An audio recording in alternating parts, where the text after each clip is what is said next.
the dream start.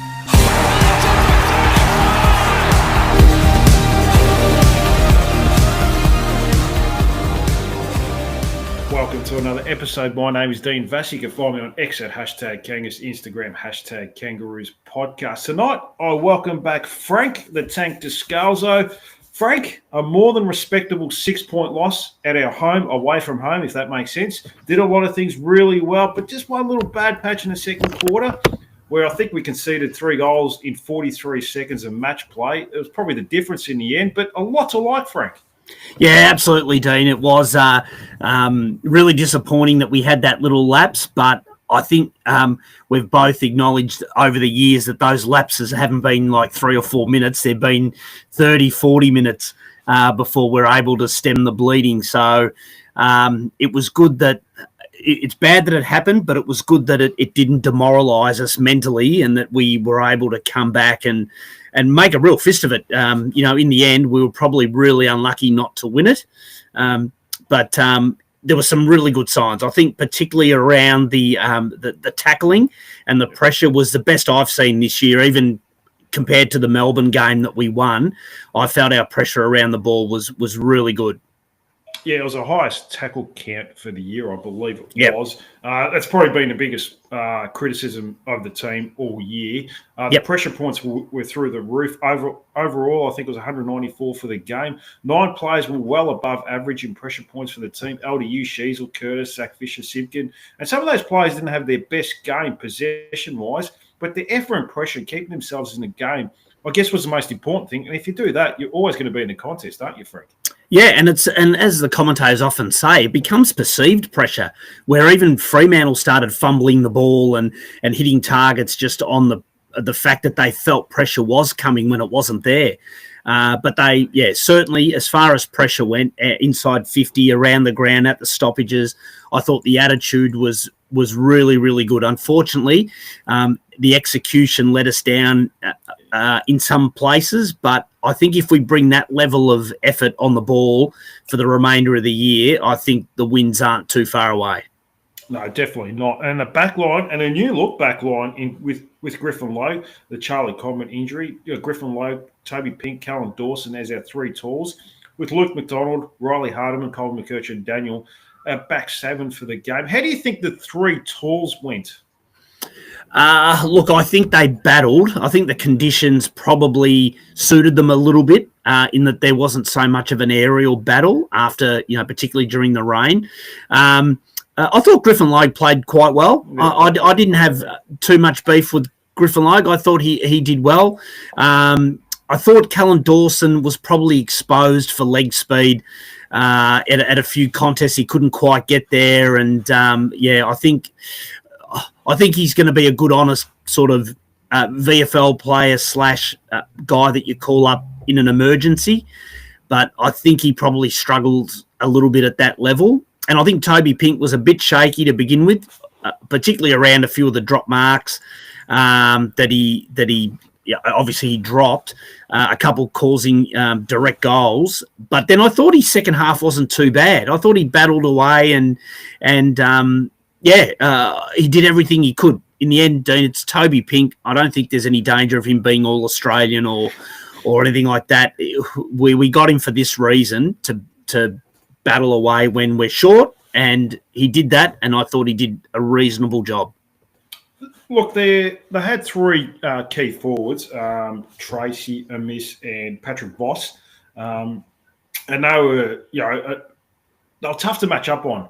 I felt like, and we rotated as best we could. Callum Dawson went on Voss for a little period. Mm-hmm. Couldn't really keep up with him, like you said, with the leg speed. He went on Amiss, he went on Tracy, and it was just rotating the 3, trying to find the best matchups. But I thought they battled really, really hard, and that's all you can ask from those. I mean, they're, like you sort of said, they're not going to be All-Australian players. Yep. Griffin Logue has been very disappointing this year, but that was clearly his best game. So that was really good to see. But Luke McDonald, he's come in for a lot of criticism over the year. Even I've given him some criticism, but I'm not going to deny that. But 27 touches, 563 metres gained, 12 intercepts. Was the only player on the ground with double-figure intercepts. Close to best on ground, I thought, last night, Frank. And he would have been remembered for that handball. Had they kicked that goal, they would have come for him, Dean, like no one's business. But I agree. Outside of that horrible little moment that he had late in the game, he was very good. He attacked the ball. He made the physical. He was very physical in his contest and his attack. I think he may have. Did he bring down Fife in a rundown tackle? Yeah, I think. Yeah, I think he was really good. Luke McDonald. He stuck to the basics pretty much for the entire game, and definitely got an elephant stamp from me for that effort. I thought he was terrific. No, definitely led from the front. Considering he's not captain anymore, but his leadership was really evident last night. McKercher looks a lot more comfortable in the back 50. And he does have the occasional shocking kick in him. I think his disposal efficiency was just over 50%. But overall, he does give the team line-breaking ability back there. And he was on Fox Footy the other day, and he sort of said, he feels a lot more comfortable back there. He struggled up forward, playing as a high half forward. What do you think of him at the moment going to back 50 now? I think he's starting to blossom a little, Dean. I think we're starting to see that ability to link up. He's always going to be one of those defenders that can be vulnerable in the air because he's not tall and he's lightly built. But I think that's starting to even out a little bit in that he's starting to believe in himself, the ability to run and link up. Sort of over kicks it a little bit sometimes, in trying to really pierce the corridor sort of thing. But I like what he's trying to do. I think he's got the ability to do it. Conditions weren't great last night, so he can be forgiven for a couple of bad kicks here and there. But I like the fact that he's backing himself and to run through the corridor and link up. So that's a real positive sign. No, definitely. Do you see him long-term being this player for the next 2, 3, 4 years? I think this has been his best position at the moment. We've got too many midfielders. We've made that evident all year. We've been saying it for about 2 or 3 years. I don't think he's going to get in there. Do you think this is his best position going forward? I think that, or possibly the wing, as an attacking sort of winger, as he fills out a bit more. But I think he looks settled in that back line at the moment. He seems to know where to put himself to get that handball receive and link up and then run through. And I think they're starting to look for him too for the old sort of, the old 1-2 out of the half back line. So I think he stays there for now. Whether Jackson Archer comes in and starts to, we have to start moving things around in the back line because of his return, and then hopefully Combins as well. That might start to cause us to have to move him into a different role. But I like where he is at the moment, and I think he's playing really well. We'll talk more about Jackson Archer later. Played 3 quarters in the reserve. So it was good to see him back.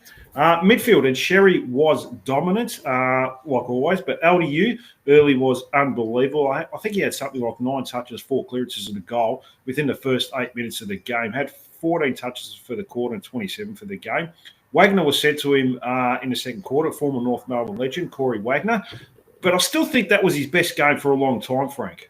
Yeah, I agree, Dean. I think he set the standard early. There was no way he was staying. He finished with 14 disposals and a goal at quarter time. There was no way he was going to maintain that. That was just nice. It would have been nice, but that would have set all kinds of records. But I thought his effort. I particularly liked the fact that he had 5 tackles, 13 contested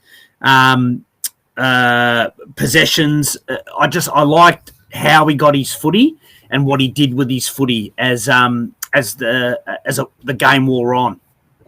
No, definitely. And Harry Shearsall, 4 first quarter CBAs. I mean, we're going to mention these 2 players because they're probably the most important for us to take that big step forward. 4 first quarter CBAs. Didn't have another one for the rest of the game, but I'm sure I've seen him in there at one point. But I thought I saw him at the start of the last quarter. Yeah, that's what I thought, but it didn't come up on the AFL website, so I'll go with that. I'll trust that. But playing as a high half forward, 32 touches, 14 contested possessions, the same as LDU.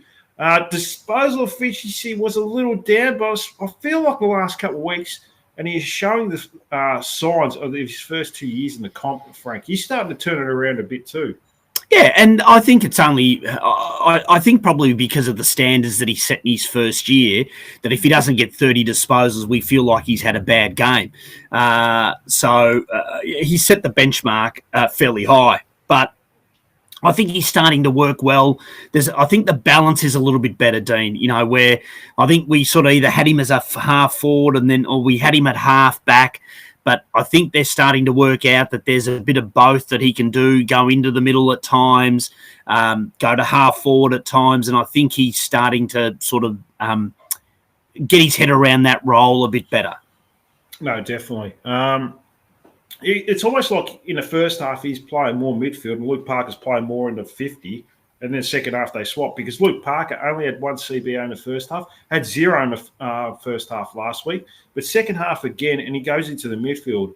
Last quarter was huge with a big goal and 8 touches and a good player to have in a tight contest and showing some great leadership as well. Do you like his role the last couple of weeks where in the second half they're putting him more in the midfield after playing in the first half in the forward 50? Yeah, I think so, Dean. He probably doesn't have. Look, I don't know whether he's got the tank to do it much beyond that, but I think with his experience and the fact that he's a bigger body, I think in the second half probably suits him.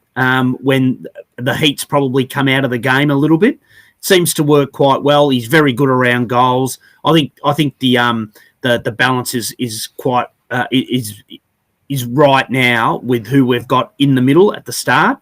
I think you probably want to see more game time in the middle, into Sheasel, Powell, LDU, those types, rather than investing, 15 CBAs into Luke Parker. So, yeah, I think that's a good balance with him coming in the second half and offering that bigger body.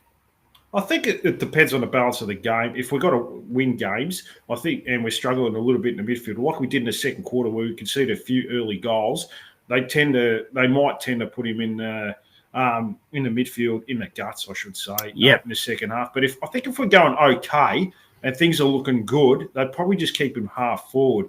But I don't know. We haven't seen that yet. Last couple of weeks we've been chasing the game, and he's been going into the midfield, so he's been very handy. Tom Powell has has had a good year. Had another 23 touches. I'll just go through his stats now. 7 clearances, 3 tackles, 3 scoring involvements. I was there and thereabouts, but he seems to be finding a little bit more consistency where in the first half of the year, I felt like he was getting games 28, 29 touches, and then the next week he was getting 14 touches and barely sided in some games. He seems to be playing a lot more midfield time. How have you seen him?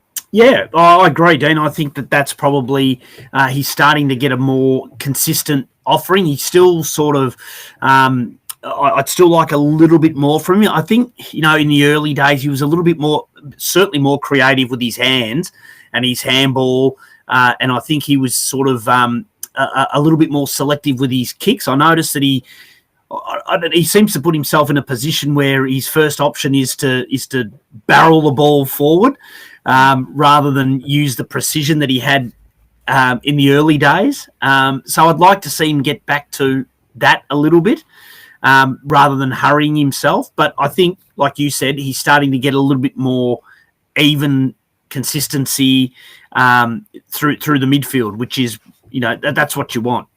Yeah, it's probably taken a couple of steps forward this year from last year, and that's what we wanted to see. There was a couple of games there that, he was pretty quiet in, but he certainly bounced back from that. Yep. Forward line, and this is where it was, Frank, was in our forward half for 54% of the game time, which is very rare for us. Yes. 27 inside 50 tackles for the game. 60 inside 50s to 48. Paul Curtis with 9 tackles, Costanti with 5, Sheasel 6, Fisher 6. Curtis didn't have a great game as far as hitting the scoreboard, but like I mentioned earlier with Simpkin, it was his defensive effort and pressure to keep themselves in the game. That was the most impressive thing for me, Frank.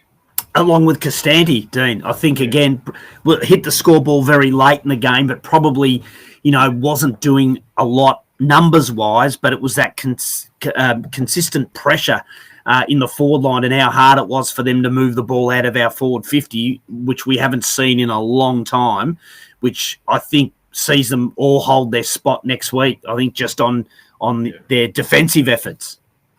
I mean, it was the most tackles inside forward 50 recorded in a game since 2021, not by North Melbourne. This was Melbourne versus, might have been Collingwood, the Anzac game in 2021. I mean, that's a phenomenal effort, isn't it, Frank? Yeah, and unfortunately, Dean, we now sort of look at that and go, that's the standard that we want to see, and we all know what happens more often than not the following week is that we've used up all our inside 50 tackles for the next 3 weeks. But yeah, that you would think is what we need to bring every week. Maybe not that amount because that was exceptional, but it's got to be somewhere around that.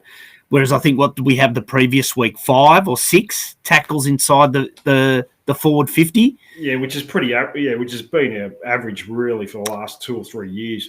Yeah, there's been periods last year, Frank, and the year before where we've had 1 or 2 inside forward 50 tackles, and correct. Yeah, this is different level. And we didn't get a goal from Paul Curtis. I don't think we got one from. Did Zurhaar kick a goal in the end? I don't think so. Hang on, I'll just have a quick look. Have a look. I think he might have had a shot. But I don't think he kicked a goal. Well, he spent more time on the ground than he did. He had one behind. To not get goals from them and to be within a goal away from home against Fremantle, a top 8 team, borderline should be top 6 with the talent they've got. I mean, that can only be good things. I feel like, Frank. Yeah. I thought against seeing who it was and where it was, I thought a lot of them really put in a fantastic effort that, again, I just want to see replicated because we know that it shows that they can do it. It's just that consistency that's really evaded us. But I thought they worked really hard and did a terrific job. No, can't ask for much more than what they gave as far as effort. Lucky probably found a bit of form as well, 3 goals. Probably should have had a 4th with the tackle on the line against Bailey Banfield that wasn't paid. Were you happy to see him find a bit of form? Yes. Night? Yeah, Dean, happy that he finally hit the scoreboard. He missed that one 30 out directly in front that he didn't manage to register a score. I thought, oh boy, here we go. But no, he managed to get his radar. I particularly liked, I thought, Dean, in the second half, that he made it. He brought the ball to ground. He didn't take too many contested marks, but he didn't get out-marked himself, and I think that was a big factor in us keeping the pressure in the forward 50, is that it didn't get marked and walked out, as it sometimes he has a tendency to give up on the contest. And I thought on Saturday night he really stuck to it, even though he didn't mark it. He forced it to ground, and that was I'd much rather see that than him trying to appeal for free kicks. No, it seemed like last week they pushed him up the ground far too much. Whereas this week, Darling was pushing up the ground a lot more towards the wing half back as they get out kick. Whereas last week it was more Nick Larkey, and I'm not too sure where Darling was. I felt like that worked a bit better. It's, they seem to get Larkey more inside the forward 50 this week, and that's why I kicked 3 goals. And I kind of questioned what they were doing last week with getting cheap kicks up the ground, where the next option was Cameron Zurhaar 1 on 3, 1 on 4, Darling 1 on 3, 1 on 4. It seemed like a bit of a better combination this week, Frank, in that regard. Yeah, and I think Jack Darling's a bit more of a contested mark. I think he's better at that than Nick Larkey is. So he took a few really good contested marks in the second half yesterday that sort of, got us up the ground. I thought he played a much, much better role on Saturday than the previous week. No, definitely. Marcus has come into the chat. I like a steady effort, but we need skill in forward half. He does butcher it a little. He does. Yeah, absolutely, Dean. I don't know that his footy IQ is as high as it could be. I think he's very impulsive and sometimes fires off kicks when he doesn't need to. And, but look, again, as we touched on, I think he holds his spot in the side simply because of the pressure that he's bringing at the moment when the ball hits the ground. But I completely agree. If he could just clean up his disposal, I think he'd be at another level. Yeah. That's exactly right. That's probably why he couldn't get a game with the Swans, Frank, and he does get a game for us. But look, there's good signs with him. There is upside if he could just tidy up a couple of things. He also goes on to mention Harvey needs a run. Why do they play him in defence in the seconds? We'll talk about that soon, Frank, because I've got a very few questions about that. How do you see the forward line the last couple of weeks? It seems a lot more mobile now, doesn't it? It's probably a big reason why we lay 27 inside 50 tackles. You throw Zach Fisher in there. I actually like him as a small forward. Now, he was playing a little bit up on the wing, but I don't mind him as a small forward. He has a lot of pace. He kicked a nice goal too, Frank. He kicked 3 behinds and 1 out of 4 in the last quarter. I think it was last week against West Coast. Do you think he had something to that forward line?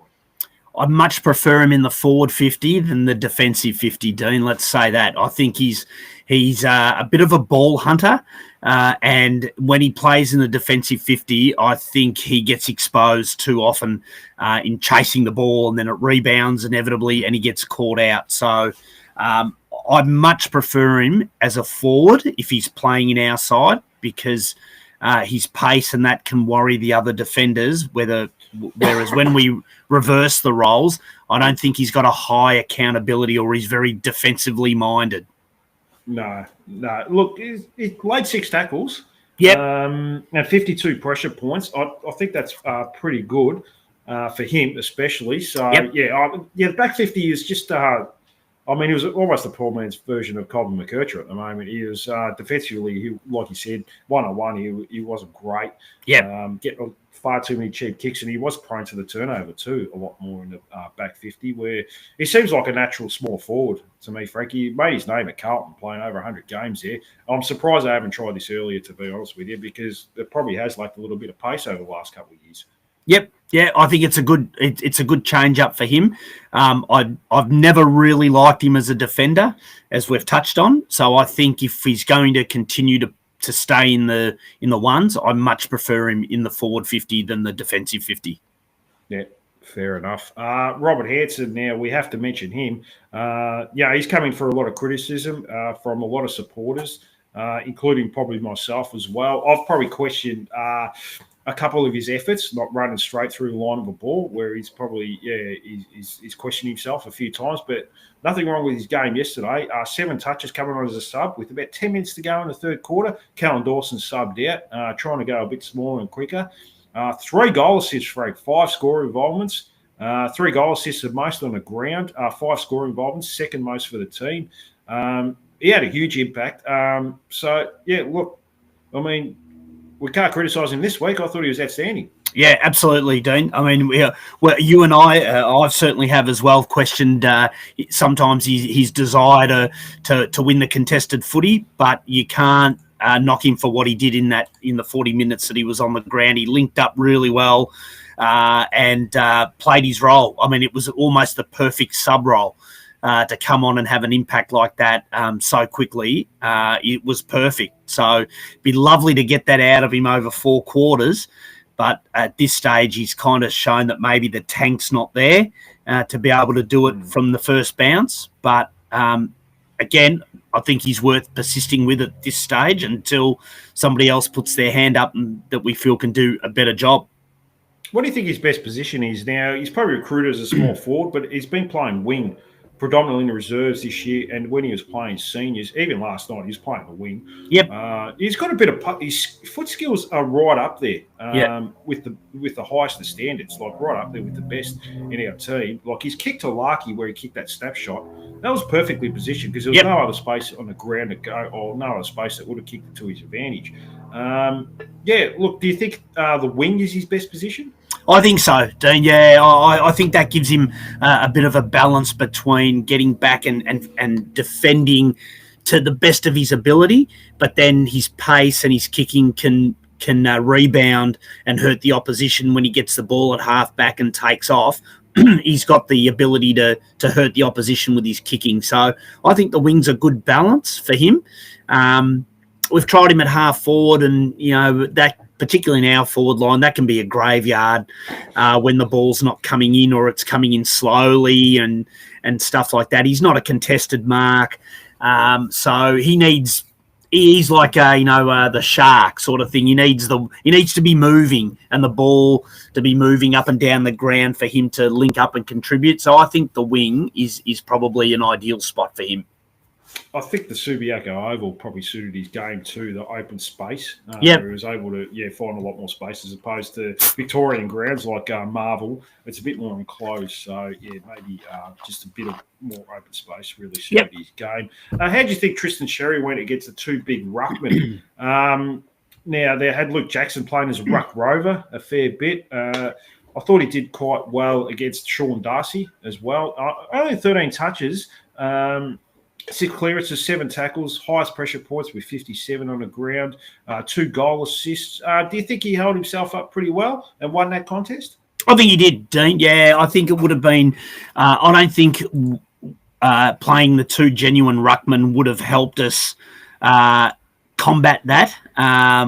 So I think we kind of rolled the dice in the end and went, let's back him to break even against those two and hope that the more mobile, halfbacks or on-ballers can hurt them going the other way. And I think it did. They looked dead in the water in the last quarter, but, managed to get over the line. But I think he battled admirably, going in there knowing that he was going to face two genuine ruckmen throughout the night. I thought he did a terrific job to not let any of them get out of control. No, definitely. Marcus came in. He said no to Zach Fisher. Not hard enough. Bring a new bloke from Werribee. So he's obviously talking about Zach Bench. Love Foss composure. His calmness reminds me of young Cunnington. Different players, but just calm and composed. Yeah, well, he's a tough country lad. So similar to Ben Cunnington. Yeah, nothing wrong with him. Now, within the last 10 minutes of the game, Frank, we got within a point. I think we hit the scores were level with Paul Curtis. Did you think we were going to go on and win a game there? We had a lot of momentum, but they got it back, didn't they? Fremantle winner was important. I think they kept the ball in our forward defensive 50, I should say, there for a period of time. Yeah, Luke Jackson kicked the sealer, but it was looking pretty good there, Frank. I thought we were going to overrun them. Yeah, absolutely, Dean. I thought, and I still think we probably had more opportunities than they did. We weren't able to convert them. But, yeah, absolutely. I thought the momentum was with us. I even thought had the game gone another minute or two that we could have drawn. There was no reason to think we weren't going to draw level with the ball deep in our forward line. But, we missed some chances, but I thought we ran the game out really well. And I certainly thought once we hit level, I thought we're going to pinch this. Yeah, it was a bit I think I might have mentioned this off air. Like last week, I felt like we should have lost, and this week we should have won. So it's probably balanced out a little bit. So I agree. It looks like we play our best football over in Western Australia the last few years, Frank. So it was a good move by the club to sell home games over there because we seem to play better over there than we do here. Yeah, for some strange reason, yeah, we do. So, but you're right, Dan. I think that summarises it pretty well. We probably West Coast probably didn't take their chances last week and could feel hard done by.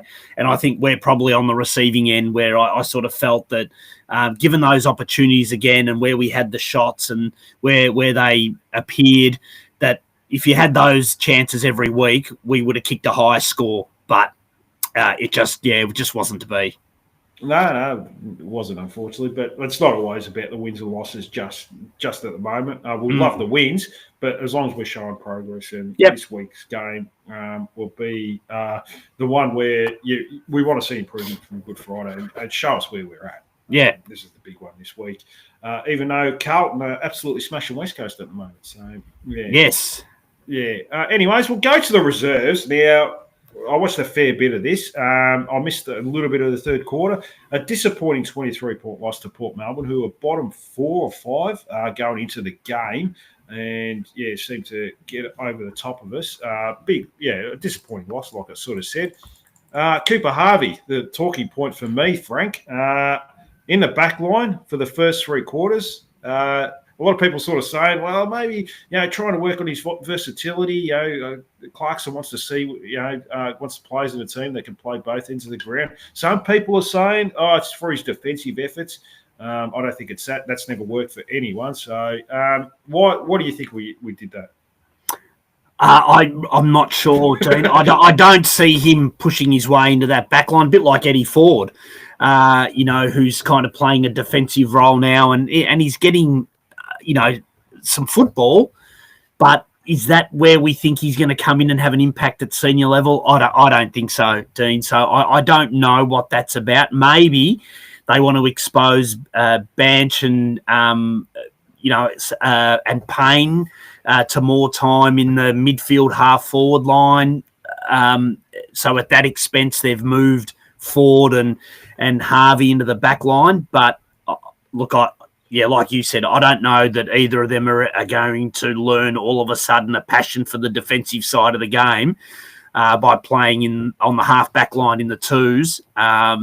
So I don't really know I don't think it's a developmental thing. No, I agree with that. I don't know if because they've recruited Zach Banch and Braden George in that forward 50, they feel like they can't play all three of them. I'm Correct. not too sure. Yeah, Geordie Payne's gone through the midfield now. He's barely playing the forward 50. So it was just a little bit of a bizarre move. I mean, I've never heard it work where they sort of said, well, we want to work on this guy's defensive effort. Let's just put him half back. I said, have you ever noticed that to work for anyone in the AFL competition? No, probably the only exception is the old centre half forward to centre half back. And I think, and Darcy Moore started as a centre half forward. Charlie Comben started as a centre half forward. And so there's probably a number of examples where forwards have gone back to try and gain some confidence. Rory Lobb is another one where it seems to work for the bigger guys, but I don't know of too many instances where they've taken, particularly at reserves level. I mean, if he was a guy, if either of them were guys that were killing it in the seniors at half forward and then lost their form, I could understand moving them to half back and going, just get your confidence back and stuff like that. But neither of them have been regular senior contributors, and I don't know that going to half back is going to all of a sudden make them a viable option at senior level. So I don't know, Dean. Part of me, Dean, thinks maybe their papers have been stamped. And they're out the door at the end of the year, and the club's going, well, let's try and develop these other guys as potential half forwards or small forwards, and the only spots left to fill are at half back.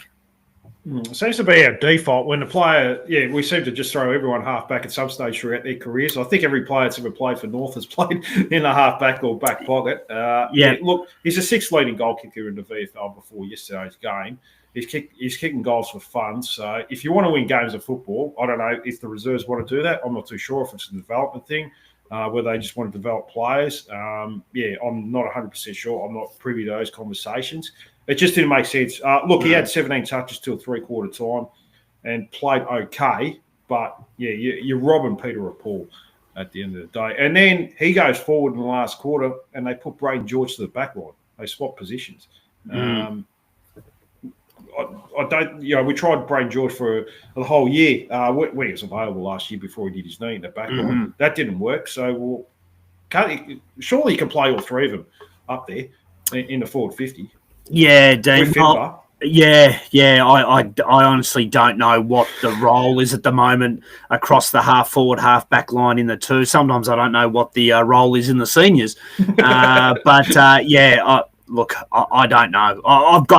I've got my doubts that either Eddie Ford or Cooper Harvey will be there next year. I hope I'm wrong, but just the way they're being used, he kicked 5 the other week and didn't get a call up. There's obviously some deficiencies there in his game, be it at a training standard wise or game day wise or something like that the club doesn't like. My concerns would be that I don't know whether they're actually trying to develop him any more than what they have to. Like we've sort of mentioned, we're not privy to their conversations on the inside, so we're just speculating at the moment why this is happening, and like a lot of other people.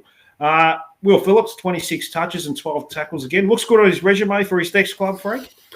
Let's see. We're back to where we were, Dean, a second ago. Another one whose papers have clearly been stamped. I think we can both be pretty confident in saying Will won't be there next year. Again, I've had this chat before with a few people that I in particular think he still offers something defensively as a mid. But then you get the argument, okay, well, who comes out for him? And he can't play as a half forward. He can't play as a defender. It's really, in the engine room as a contested midfielder. And I get the fact that there's probably others ahead of him. And unfortunately, Will's been squeezed out, and I don't know that he's going to get another opportunity, barring injury. I think Will could get 45, Dean, and kick 6. And I still don't think he'd get a game, unfortunately. No, unless there's injuries. He's probably not going to get that opportunity. No. Another player that's gone in the midfield, which probably makes zero sense to me as well, is Geordie Payne. 23 touches, 9 tackles. He's working hard in the midfield. He's a tackling machine, similar to Will Phillips. But why is he playing midfield for, Frank? Yeah, whether that's to try and build his engine, and get more miles in the leg. Again, he's not getting it. He's not pushing into the midfield in the seniors, while again outside of injury or suspension. So all I can think on that one, Dean, is maybe they're trying to see if he's got the miles in the legs as another guy that can play at half forward and have a run in the midfield. A la like a Luke Parker or a Simpkin, but he's not getting into. He's not going into the midfield for CBAs or anything like that in the seniors. So I don't know what that's about. But I will say his form and his attack on the ball and that seems pretty genuine. I think he's been unlucky not to get a game. Oh, I think he has been so far, but I'm a little bit biased towards him as well. Yep. CCJ looked good around the ground with 20 touches, 8 marks, 14 hitouts. He's slowly building, isn't he? That's all we can hope for, Dean. I think if we could get him back out on the ground as a serviceable target, I think, again, it's one of those ones where he's not going to fit in at the moment. He's certainly not going to come in and play a defensive role. And I don't think they're going to play him as a third tall. So I'm happy to see him continue to progress, and build his stamina and stuff like that in the twos, and then get a call up when we need it. But it was good to see him getting out there and you're playing the whole game and attacking the ball. Yeah, I thought he was quite good around the ground. So, yeah, that's good to see. Zane Dersma, 3 goals, 15 touches. I know Mark Hello was frothing over him the other day in the text messages, but I don't think he's going to get that opportunity just yet, unfortunately. There's a lot of class there. There's no doubt, there's no question about his his skill set or anything like that. It's just the opportunities are very bare in the senior team. Cooper Trembath on debut. Playing the back line, his hands are very clean, takes marks for fun. Took 9. I think the question mark is his kicking skills are a bit hit and miss, Frank. Oh, perfect, Dean. Bring him in next week. When it comes to defenders, we're fitting perfectly, Dean. If we're talking about defenders who can't hit targets, he'd be perfect.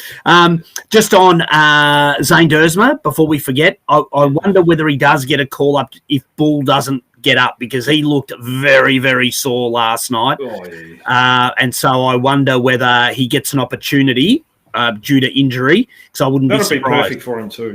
That would be his role, I think, sort of a guy that floats around half forward, can push up the ground a bit.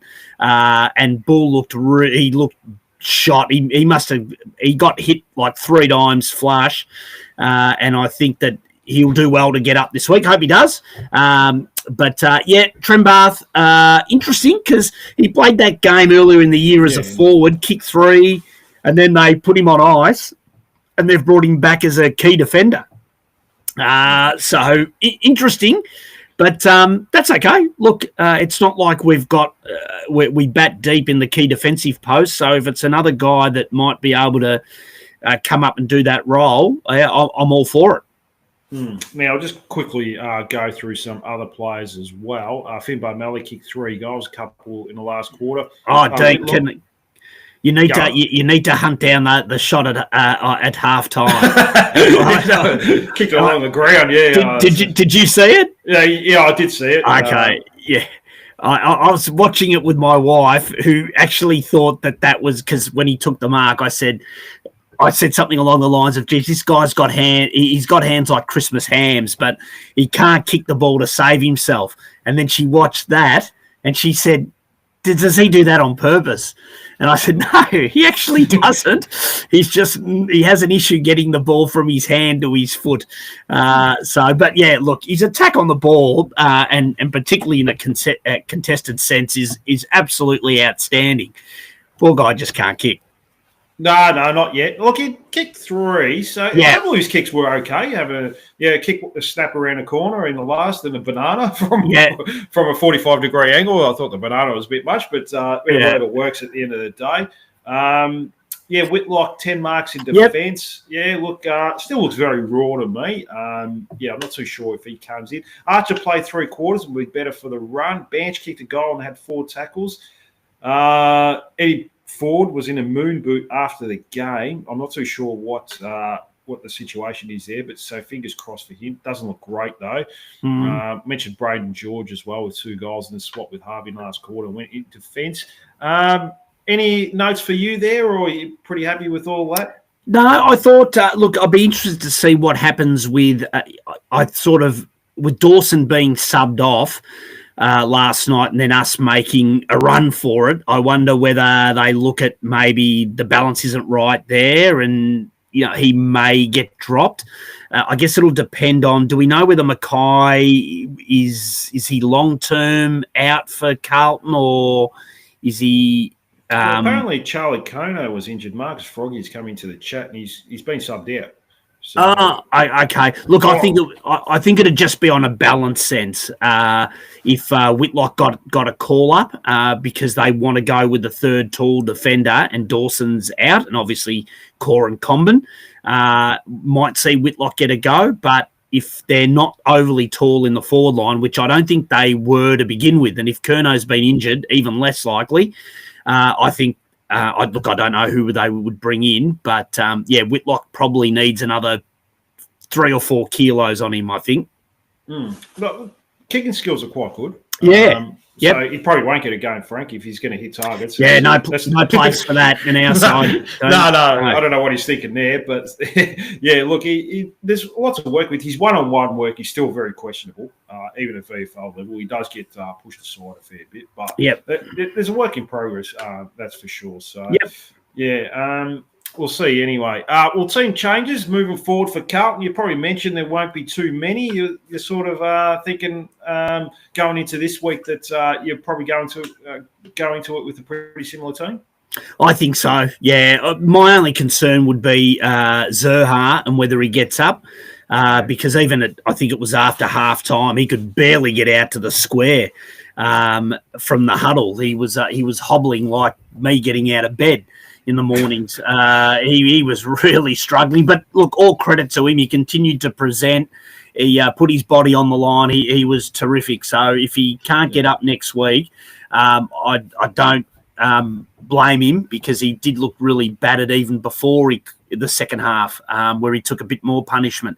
So if he can't get up, Dersma would be, I think, my obvious selection. And then it really just comes down to what Carlton look like in the forward line. If Mackay comes back and Curnow gets through, then, maybe you want some backup for Logue and Toby Pink. I don't know. But that would probably be the only change I could see at this stage. Callum Dawson, do you think he's in a bit of trouble? No. I think he's in a bit of trouble, Dean. Yeah, I think as we touched on earlier, a good, honest VFL player who works hard even when he gets a senior selection, but I think he lacks a little bit of leg speed and gets exposed in that sense. So, look, they might still go with him, but that's my concern around Callum Dawson. I think he's a natural defender, and he does try to get to the contest and put his body on the line, but I think he just lacks a yard of pace. Do you think it's a week too early for Jackson Archer? Yes, good question. I think it probably would be. I think I'd want him to get through a full game in the reserves because, as they all say, it's a step up at senior level. I think I'd rather see him get through at 4 quarters in the reserves and then look at bringing him in. So for now, I would say give him another week. And maybe Robert Hansen starting instead of the sub, because I think he can only be sub so many weeks in a row. I think his last 2 weeks have been a sub, so he's only played effectively 2 quarters in 2 weeks. So he probably has to start coming up against Carlton if he is going to play. Yeah, and so whether they have a look at if Dawson goes out, Hansen starts, then you've got your Dersma starts as a sub or something like that. So that's probably about the only changes I could see at this stage. That's probably about it. I mean, we've got Will Dawson as well, could be a possibility, but Carlton don't have, besides the 2 big tall pillars, which will be Pink and Logue, who they go to. They probably their third one, I think, is Chincotta at the moment. So you probably don't really need to go with Will Dawson this week, but we'll see how we go. It wasn't match day emergency against, so he's not far away, but he has been playing forward. So we're doing the reserves are doing the opposite of what normality is at the moment with positions. So it's been a bit bizarre. Anyways, Frank, I know you've got to go very soon. Any final messages out there? No, other than let's hope, as we touched on earlier, Dean, let's hope that we can bring that level of effort again. I think the challenge is probably no bigger than what we faced yesterday, the one coming up, as far as what's going to be required to even be competitive. So I think if we bring that level of effort, I think we can, be really competitive again. Unfortunately, I think we were in the identical position leading into Easter where we'd been really, really competitive and then just did not turn up for the first 40 minutes of that game against Carlton on Good Friday and absolutely embarrassed ourselves. So I'm praying that they can at least, make it a contest all the way to the end. And that's really about it. It's a winnable game, though, isn't it? Like, I know they beat us by 80-odd points on Good Friday. We didn't show up. There's no doubt about that. Yeah. We were shadow of the team that we were last night compared to them. But it's a winnable game. It's no less winnable than the one that we just sat through last night. No, that's right. The challenges, a team in form, away ground. The challenges are identical. But again, our biggest problem is that for no particular reason, we can't seem to get everyone to turn up on the same night. We get glimpses here from LDU and a glimpse there from Sheasel, and then, not much from Simpkin. Wardlaw has a quiet game. It'd just be nice if all 4 of them could sort of turn up and give you the 20, 25 disposals and then see what that amounts to. But look, it's got to start somewhere, Dean. So maybe yesterday was the sign that if we bring effort, we can be really competitive, and they take that and apply it to the weekend coming. Well, we can certainly only hope, Frank. But a week can be a long time in football. So we tend to have a tendency, like you sort of said earlier, to go the complete opposite and apply zero pressure the final week. But we'll see how we go. Well, Frank, thanks so much for coming on. I really appreciate it. I know you've got a lot going on in your personal life. So I really appreciate you coming on, and I'm sure I'll chat to you next week. Sounds good, mate. I'll look forward to it, and let's hope we can get up there and surprise a few people on the weekend.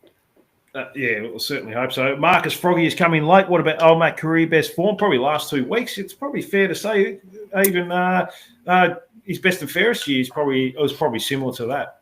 Yeah, I think he's been terrific the last couple of weeks, and I know he only so much as has to look at making or think about making a mistake, and we jump all over him. But I think he's been pretty good the last couple of weeks. I think if he keeps up that form, I've got no problem with him holding his position in the team. Let's hope he can keep up that form. He was terrific on the weekend. Yeah, we just got to watch his handballs. That's all. But no, all good. Thanks again, Frank, for coming on. And thank you to all your listeners as well. I'll try and be back later this week. I'm sure I will be back to preview the game coming up against Carlton on Thursday. We'll go through the teams.